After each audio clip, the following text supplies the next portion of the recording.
क्या कोई भाग्य को हरा सकता है? क्या कोई किस्मत को मिटा सकता है? आइए जानते हैं आज इस कहानी से कि क्या कोई अपना भाग्य को बदल सकता है, कि जो हमारी किस्मत में लिखा है क्या उसे हम बदल सकते हैं। आज हम आपके लिए एक बहुत ही ज्ञानवर्धक कहानी लेकर आए हैं। हो सके तो कहानी को पूरा सुनिएगा, ये कहानी आपको बहुत कुछ सिखा देगी। इससे पहले कि आप हमारी कहानी में खो जाएं, चैनल को सब्सक्राइब करना ना भूलें। चलिए कहानी शुरू करते हैं। एक समय की बात है, काशीपुरी में, जो प्रसिद्ध नगरी है काशी, वो विद्वान ब्राह्मणों के लिए जानी जाती है। काशी नगरी में वेदों के ज्ञाता ज्ञानी पंडित रहा करता था। उस ब्राह्मण की ख्याति बहुत दूर दूर तक फैली हुई थी और दूर दूर से लोग ब्राह्मण के पास अपना भाग्य दिखाने के लिए आया करते थे। वह बहुत ज्ञानी और महान ब्राह्मण थे और दूर से ही पढ़कर ये बता देते थे कि आपके भाग्य में क्या लिखा है। भूत, भविष्य और वर्तमान तीनों के ज्ञाता थे। उस ब्राह्मण के घर एक परम तेजस्वी बालक ने जन्म लिया और वह बालक धीरे धीरे बड़ा होने लगा। जब बालक की आयु 7 वर्ष हो गई तो एक दिन वो बालक देख रहा है कि उसके पिता के पास बहुत से लोग आते हैं और अपने भाग्य का लिखा हुआ पूछकर चले जाते हैं, और वह ब्राह्मण भी जो उनके भाग्य में लिखा है वह सब बता देता है। उस परम महान ब्राह्मण का नाम था गंगाचार्य। गंगाचार्य बहुत विद्वान थे और उनका पुत्र जो था वह सब देखता था कि मेरे पिताजी क्या करते हैं। एक दिन बालक के मन में एक विचार आया कि मैं अपने पिताजी से कुछ प्रश्न पूछूंगा। वह अपने पिताजी के पास आया, अपने पिताजी से कहने लगा कि पिताजी, तुम समस्त संसार के लोगों की भाग्य रेखा देखते हो। आप ज्योतिष के ज्ञाता है और सबको बता देते हैं कि आपके साथ क्या होगा। हे पिताजी, आप मेरा भाग्य क्यों नहीं देख लेते, जब आप इतने विद्वान हैं और वेद शास्त्रों के महान ज्ञाता है। तो आज आप मेरा भाग्य देखिए। उस ब्राह्मण ने जब अपने पुत्र की बात सुनी तो कहने लगा कि बेटे, अभी तो तुम बालक हो, अभी तुम्हारा भाग्य देखने का समय नहीं आया है। जब तुम्हारा भाग्य देखने का समय आएगा तो मैं अवश्य तुम्हारा भाग्य देखकर तुम्हें बता दूंगा। जब बालक यह बात सुनता है तो उसके मन में थोड़ा सा दुख होता है और वो अपनी माँ के पास लौट जाता है।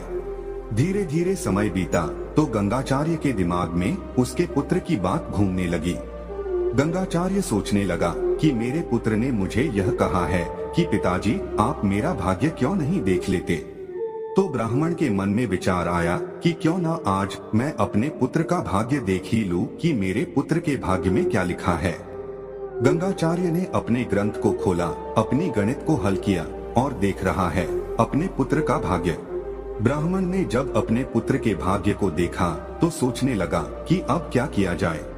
उसने देखा कि मेरा पुत्र का विवाह एक नीच जाति की मछुआरन के साथ होगा और मैं तो एक ब्राह्मण हूँ, वेद पुराण का ज्ञात हूँ। ब्राह्मण सोचा, नहीं नहीं, मैं ऐसा कभी नहीं होने दूंगा। मैं इस भाग्य को बदल दूंगा, मैं ऐसा होने ही नहीं दूंगा। ब्राह्मण ने और गहराई से उस ग्रंथ को देखा तो उस लड़की के बारे में पूरी जानकारी की कि किस घर में वह लड़की पैदा होगी। तो ब्राह्मण को पता चला कि गंगा के इसी तट पे 50 कोस दूर एक मछुआरा परिवार रहता है और उस परिवार में अब तक 4 पुत्रियों का जन्म हुआ है।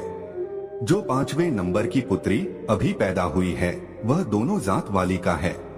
उसकी आयु तो मात्र 6 माह की है। उस लड़की का नाम चांदनी है। मेरे पुत्र का विवाह उसी लड़की से होगा। तो ब्राह्मण ने सोचा कि मैं भाग्य को बदलूंगा, मैं इसमें समर्थ भी हूँ। जब मैंने भाग्य को देख ही लिया है तो मैं इसे बदल भी सकता हूँ। ब्राह्मण कहता है कि मैं भी देखता हूँ कि भाग्य बड़ा है कि मैं बड़ा हूँ। वह ब्राह्मण भाग्य को बदलने के लिए, किस्मत के लेख को बदलने के लिए, ब्रह्मा ने जो लिख दिया उसको बदलने के लिए अपना ग्रंथ और वेद पुराण को उठा करके ब्राह्मण चल देता है और पहुंच जाता है उस मछुआरे के घर। मछुआरे ने देखा कि एक विद्वान ब्राह्मण उसके घर आया हुआ है। तो मछुआरे ने ब्राह्मण का बड़ा ही स्वागत किया, कहने लगा, मुझ गरीब के घर आपके जैसा ब्राह्मण आया है, ये तो मेरे लिए बड़े ही सौभाग्य की बात है।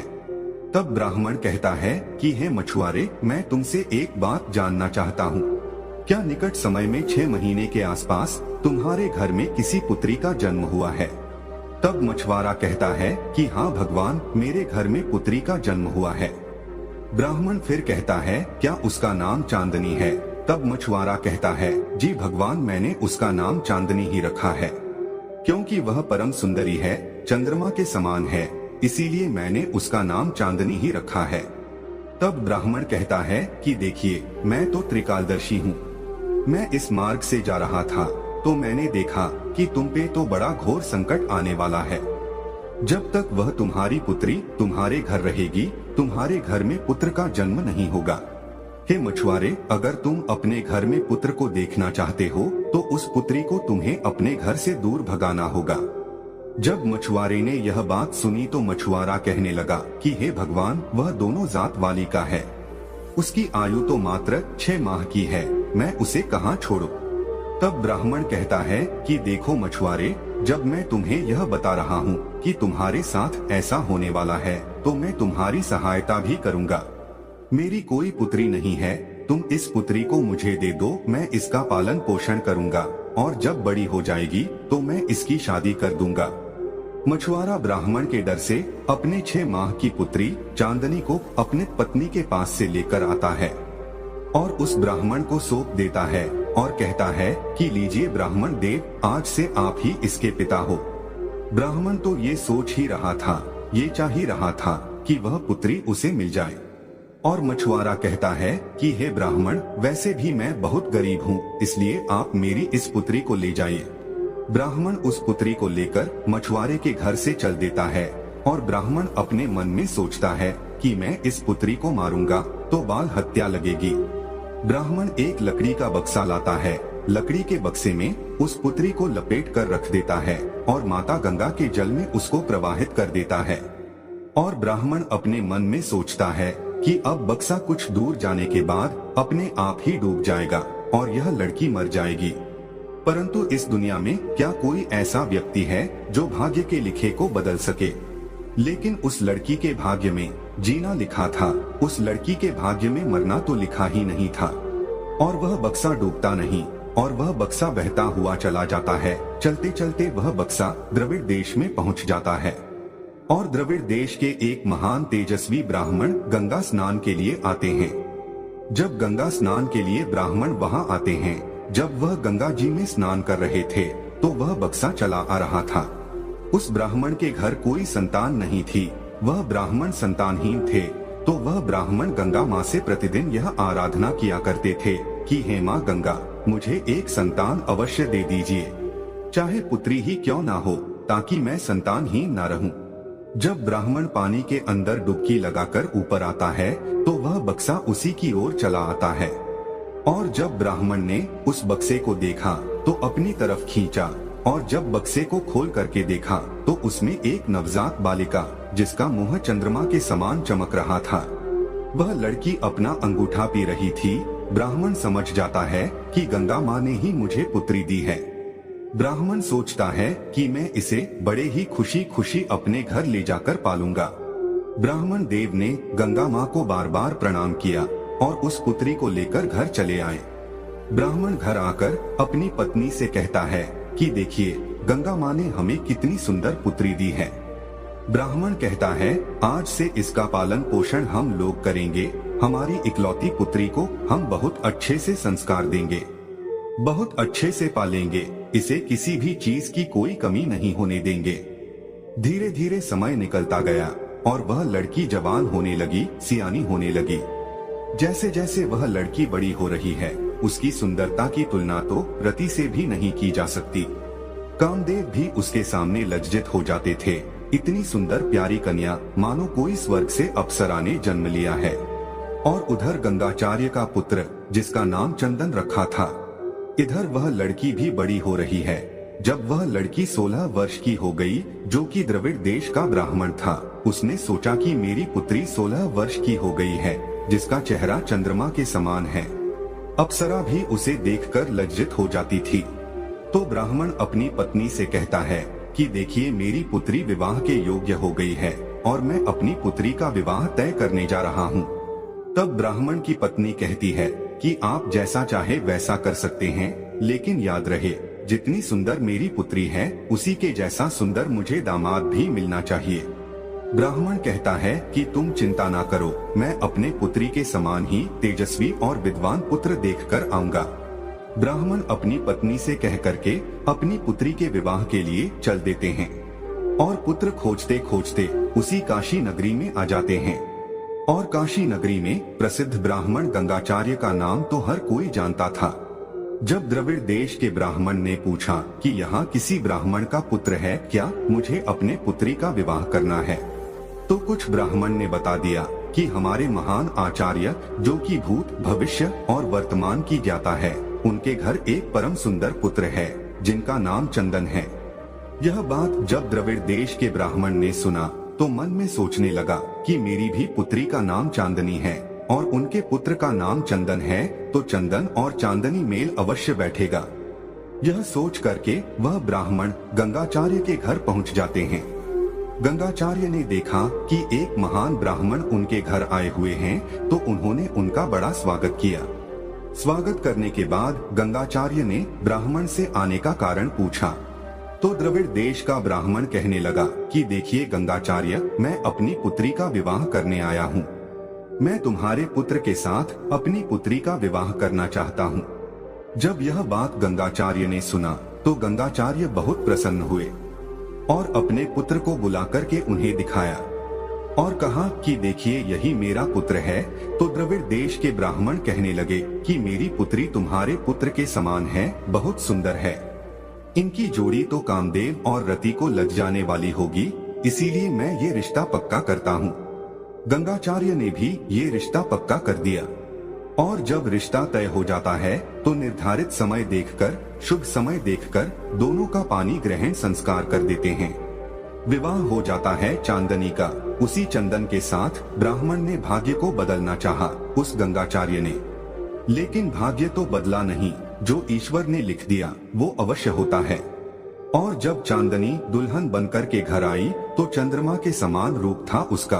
उसे देख करके समस्त नगरवासी कहने लगे कि वास्तविकता में गंगाचार्य का जो पुत्र है उसकी पत्नी बहुत सुंदर है, मानो जैसे कोई स्वर्ग लोक की अप्सरा हो। गंगाचार्य बहुत ही प्रसन्न था कि मेरे पुत्र का विवाह हो गया।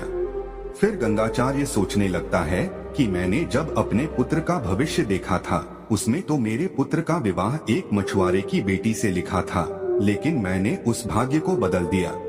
मेरे पुत्र का विवाह तो एक परम विद्वान ब्राह्मण की पुत्री के साथ हुआ है। धीरे धीरे समय निकला तो गंगाचार्य चांदनी से बात कर रहे थे। गंगाचार्य कहते हैं कि पुत्री तुम अकेली हो, तुम्हारे पिता के कोई पुत्र नहीं है। चांदनी कहती है कि जी पिताजी, मुझे भी मेरे पिता को गंगा माँ ने ही दिया था। आज से 16 साल पहले की बात है। मेरे माता पिता की कोई संतान नहीं थी। मेरे दुष्ट माता पिता ने मुझे एक लकड़ी के बक्से में कपड़े में लपेटकर पानी में बहा दिया था और मैं बहती हुई गंगा में जा रही थी। मेरी आयु मात्र 6 माह थी। मेरे जो पालिक पिता है द्रविड़ देश के ब्राह्मण, वह मुझे बताते हैं उन्हीं ने मुझे पाला और पाल पोस कर इतना बड़ा किया। जब चांदनी ने गंगाचार्य को यह बात बताई तो गंगाचार्य हक्का बक्का रह गया और वह अपनी पत्री को खोलकर देखने लगा, अपने ग्रंथ को देखने लगा। अपने ग्रंथ के अनुसार उसने अनुमान लगाया जो सभी भाग्य रेखाएं उस पुत्री की थी, वह सभी भाग्य रेखाएं इस चांदनी की भी थी। और ब्राह्मण पूरा हिल गया। ब्राह्मण सोचने लगा कि मैंने तो भाग्य को बदलना चाहा था, लेकिन यह क्या हो गया। लेकिन यह तो वही लड़की है जिसे मैंने गंगा में बहा दिया था। ये बच गई और मेरे पुत्र से इसका शादी भी हो गया। ब्राह्मण फिर सोचता है कि मैं इसे जीने नहीं दूंगा, मैं भाग्य को बदल कर ही रहूंगा, इसके लिए चाहे कुछ भी क्यों ना हो जाए। एक दिन की बात है, जो चंदन था वह किसी कार्यवश बाहर चला गया, किसी दूसरे देश में चला गया और घर रह जाते हैं गंगाचार्य जी और पुत्रवधू चांदनी। तो गंगाचार्य अपनी पुत्रवधू से कहने लगे कि पुत्री तू मेरी बहू है और आज मैं तुमसे कुछ मांगना चाहता हूँ। जब यह बात चांदनी ने सुनी तो चांदनी ब्राह्मण संस्कारों में पली हुई एक मछुआरे की लड़की थी कि हे पिताजी, आप जो मुझसे मांगोगे मैं आपको वो दूंगी। आप मांगिए, आप क्या मांगना चाहते हैं, मैं आपको वचन देती हूँ। गंगाचार्य ने एक अंगूठी निकाली और अंगूठी को दिखा करके कहने लगे कि बेटी, मैं तुमसे कहता हूँ, जब तक कि तुम इस अंगूठी को ढूंढ करके ना लाओ तुम मेरे घर मत आना, और तुम्हारे पिता के घर भी तुम्हें नहीं जाना है। जब तक कि अंगूठी तुम नहीं लाओगी तब तक मेरे पुत्र की पत्नी तुम नहीं रहोगी। यह बात जब चांदनी ने सुनी तो चांदनी ने कहा कि हे पिताजी, इसका अर्थ मैं समझी नहीं। गंगाचार्य कहते हैं कि पुत्री, मैंने जो कह दिया वो कह दिया। चांदनी कहती है कि पिताजी, अंगूठी का आप क्या करेंगे? गंगाचार्य कहते हैं कि मैं इस अंगूठी को समुद्र में फिकवा रहा हूँ। अब तो चांदनी को लेकर गंगाचार्य जी एक समुद्र के तट पर पहुँचते हैं और गंगाचार्य चांदनी को वो अंगूठी दिखा करके समुद्र में फेंक देते हैं। और गंगाचार्य चांदनी से कहते हैं कि जिस दिन तुम इस अंगूठी को लेकर आओगी उस दिन मेरे घर आ सकती हो। अब चांदनी समुद्र के तट पे अकेली रह गई। गंगाचार्य अपने घर को चल देते हैं और सोचते हैं अब तो यह चांदनी को यह अंगूठी मिलेगी ही नहीं और मेरे पुत्र का विवाह मैं किसी ब्राह्मण कन्या से कर दूंगा। अब मैं देखता हूँ भाग्य में कैसे नहीं बदल सकता हूँ। जब मैं भाग्य को देख सकता हूँ तो मैं भाग्य को बदल भी सकता हूँ। ऐसा सोचकर गंगाचार्य अपने घर आ जाते हैं। उधर चांदनी सोचती है कि हे भगवान, अब तो मैं घर भी नहीं जा सकती। मैं वचनबद्ध हूँ, अब मुझे कोई और रास्ता देखना होगा। मैं तो समुद्र में से खोजकर अंगूठी भी नहीं ला सकती। यह सोचकर चांदनी वहाँ से चल देती है और चलती हुई उज्जैन नामक शहर में आ जाती है। जब चांदनी उज्जैन आई तो वहाँ एक राजपूत परिवार रहा करते थे। चांदनी ने अपने मन में सोचा कि आज की रात तो मुझे यहाँ निकालनी होगी, कल का कल देखा जाएगा। कहते हैं जब किस्मत अच्छी होती है तो सब कुछ अच्छा होता है। चांदनी उस राजपूत के घर पहुँच जाती है। वे लोग संतानहीन थे, उनके घर पर कोई संतान नहीं थी। चांदनी को देखकर वह राजपूत कहता है कि बेटी, तुम कहाँ से आई हो, तुम कौन हो? चांदनी कहने लगी कि देखिए पिताजी, मैं धरती की झेली हुई और आसमान से गिरी हुई हूँ, मेरा कोई नहीं है, मेरा सब कुछ समाप्त हो चुका है। चांदनी फिर कहती है मैं वहीं रह जाऊंगी जहाँ मुझे 2 रोटी मिलेगा। राजपूत और राजपूत की पत्नी कहती है कि बेटी, तुम यहीं रहो, हमारा कोई संतान नहीं है। चांदनी जो थी उस राजपूत के घर रहने लगी। राजपूत चांदनी को अपने घर पे रख लेता है। देखिए सौभाग्य की बात तो यह है कि वो राजपूत बहुत बड़ा पैसे वाला था और जब भी राजपूत अपना कोई भी कार्य संपन्न कराता, कोई हवन करता या फिर कोई यज्ञ कराता तो काशी से उसी गंगाचार्य ब्राह्मण को अपने यहाँ बुलाया करता था। इसीलिए गंगाचार्य और राजपूत आपस में एक अच्छे मित्र थे। यह बात राजपूत को नहीं पता था कि हमारे मित्र गंगाचार्य के पुत्र के यह पत्नी है जो कि हमारे यहाँ भोजन बनाती है और इसे हम अपने बेटी के रूप में रखे हैं। और धीरे धीरे समय निकला तो उज्जैन से एक ब्राह्मण अपनी पुत्री से एक ब्राह्मण अपनी पुत्री के विवाह के लिए निकला और आ जाते हैं काशी नगरी में। और काशी नगरी में भी वही गंगाचार्य के पुत्र के पास, क्योंकि गंगाचार्य का पुत्र बड़ा ही सुंदर था। गंगाचार्य उस ब्राह्मण से कहने लगे कि हे ब्राह्मण, हम आपका रिश्ता तो ले लेंगे, हमारे पुत्र का विवाह तो हम कर देंगे, लेकिन पहले हम लड़की देखेंगे। तो वह ब्राह्मण कहता है कि ठीक है, आप लड़की देख सकते हैं। उस ब्राह्मण ने एक समय निर्धारित कर दिया कि आप उस दिन लड़की देखने आ सकते हैं। और गंगाचार्य भी अपने मन में विचार करने लगे और अपने पुत्र से कहने लगे कि बेटे, मैंने तुम्हारे लिए रिश्ता तय कर दिया है, अब तुम मेरे साथ अपनी पत्नी को देखने के लिए चलना। हम और तुम देख कर आएंगे कि वो लड़की कैसी है, संस्कारी है कि नहीं है।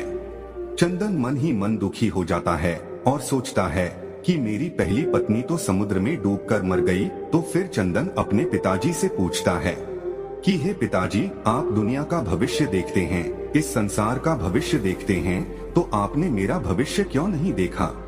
यह बात जब गंगाचार्य ने सुना तो अपने बेटे से कहा कि बेटे, अभी वो समय नहीं आया है कि मैं तुम्हारा भाग्य देखूं। गंगाचार्य और उनका पुत्र चंदन दोनों लड़की देखने के लिए उज्जैन के लिए निकल जाते हैं।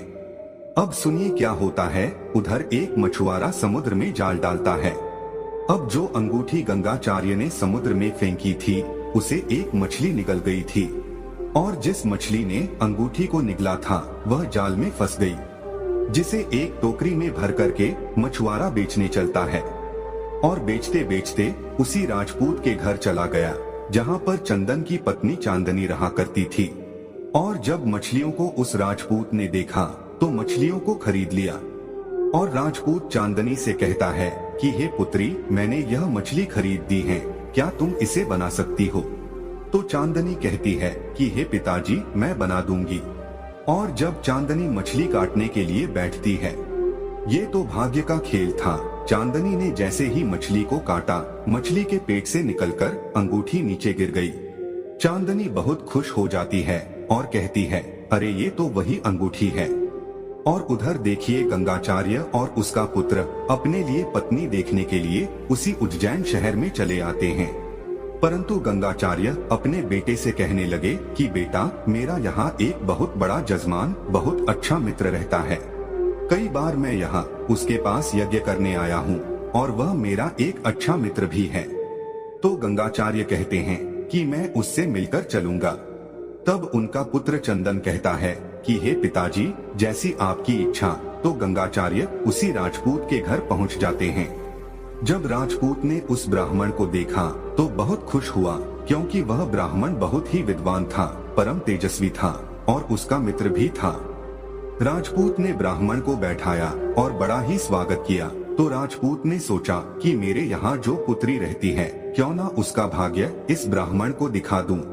यह सोचकर वह राजपूत अपनी पुत्री से कहता है कि हे पुत्री, इधर आओ, बहुत दूर से एक ब्राह्मण आया है, मैं तुम्हारा भाग्य दिखा देता हूँ। जब राजपूत की बात चांदनी ने सुनी तो निकल कर के बाहर आई और बाहर बैठे अपने ससुर और अपने पति को देखकर वह चौंक जाती है। गंगाचार्य और उसके पुत्र ने जब चांदनी को देखा तो उनके आश्चर्य का कोई ठिकाना नहीं था। गंगाचार्य एकदम से कहते हैं कि चांदनी, मैंने तुमसे कहा था कि जब तक तुम अंगूठी लेकर नहीं आती तुम मुझे दिखाई भी मत देना। तूने अपना वचन तोड़ दिया। तो चांदनी कहती है कि हे पिताजी, यह लीजिए अंगूठी, क्योंकि चांदनी को अंगूठी तो मिल ही चुकी थी।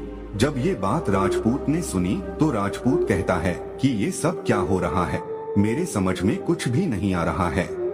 आप ये क्या कह रहे हैं ब्राह्मण देव? चंदन भी अपने पिता पर क्रोधित हो गया और कहने लगा कि पिताजी, आपने तो कहा था कि चांदनी गंगा में डूबकर मर गई, फिर आपने मेरे साथ इतना बड़ा विश्वासघात क्यों किया? आप तो मेरे लिए लड़की देखने जा रहे थे, आप तो मेरा विवाह करने जा रहे थे, जबकि मेरी वो पत्नी अभी जीवित है। अब गंगाचार्य क्या कहते हैं? गंगाचार्य कहते हैं कि बेटे, यही तो भाग्य का खेल है। मैं अपने किए पर शर्मिंदा हूँ और मैं इसके लिए क्षमा मांगता हूँ। मैंने भाग्य को बदलना चाहा, मैं यह बहुत बड़ी भूल कर रहा था। ईश्वर के विधान में परिवर्तन करने की कोशिश कर रहा था। राजपूत बोलता है कि ब्राह्मण देव, आप यह क्या कह रहे हैं कि ये जो तुम्हारी पुत्री है ये तुम्हारे पुत्र की पत्नी है? ब्राह्मण कहता है कि यह वास्तव में एक ब्राह्मण की पुत्री नहीं है, यह एक मछुआरन की बेटी है और इसका विवाह मेरे पुत्र के संग लिखा था और मैंने उसे मिटाने का बहुत प्रयत्न किया, लेकिन मैं उसे मिटा नहीं पाया। ब्राह्मण चांदनी से कहता है कि हे पुत्री, तुम और तुम्हारा पति आराम से रहो, मैं अब तुम्हें कुछ भी नहीं कहूँगा। यह बात सुनकर चांदनी बहुत खुश हुई और चंदन भी बहुत खुश हो गया। गंगाचार्य और राजपूत भी इस बात से खुश हो जाते हैं, क्योंकि गंगाचार्य मान जाते हैं, वो हार मान लेते हैं। गंगाचार्य, चंदन और चांदनी वापस घर चले आते हैं और आराम से अपना जीवन यापन करने लगते हैं।